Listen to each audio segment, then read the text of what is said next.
Gustong imbestigahan sa Senado ni Senator Bato de la Rosa ang anyay kuntsabahan ng PNP at International Criminal Court. May natanggap umanong sumbong ang senador na ilang taga-ICC ang namilit magpapirma ng mga prepared affidavit sa ilang aktibo at retired na pulis para tumestigo laban sa kanya. Nakatutok si JP Soriano. Dati nang naghahanda si Senador Bato de la Rosa sakaling magkatotoo ang usap-usapan at ipa-aresto rin siya kaugnay ng kaso ni dating Pangulong Rodrigo Duterte na crimes against humanity sa International Criminal Court. Pagdating ng araw,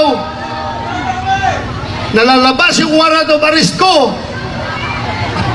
Uhulihin ako ng PNP. Ito lang masasabi ko sa inyo. Ito lang masasabi ko sa inyo. Lahat ng ginagawa nila ay illegal.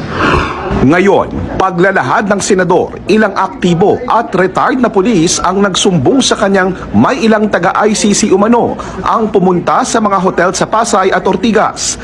Pinilit umano ang ilang pulis na tumistigo laban sa kanya, kaugnay ng umano'y EJK sa gitna ng war on drugs ng Duterte administration. Tinatakot nila yung mga pulis na kung hindi kayo mag-sign itong prepared affidavit, may prepared affidavit sila na pinapapirmahan, ay kayo ang madidiin ngayon sa kaso.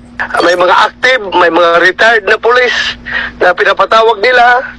And of course, this is with the concurrence and with the facilitation of the PNP leadership.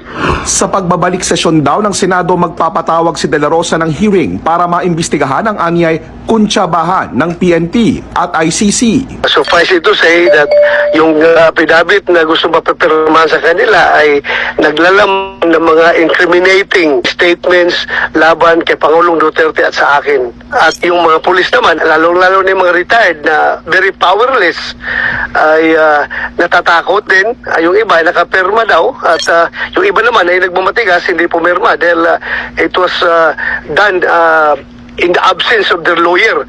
Wala pang maibigay na larawan o anumang ebidensya si De La Rosa kaugnay sa umano'y pagpapapirma ng ICC ng prepared affidavit sa mga pulis. Pero bakit di raw silipin ang CCTV footage ng mga hotel kung saan idinaos ang mga sinasabing pulong? So advisean ko na kayo, huwag niyo itamper yung CCTV ninyo na nakikita doon kung sino-sino mga Pilipino ang nagkukutsabahan dyan sa mga dayuhan para gumawa ng investigasyon dito sa ating bansa. Tinawagan at pinadalhan ng mensahe ng GMA Integrated News si ICC Assistant to Counsel Attorney Cristina Conti upang kunin ang kanilang panig, pero wala pa silang tugon sa ngayon. Wala pa ring tugon ang PNP.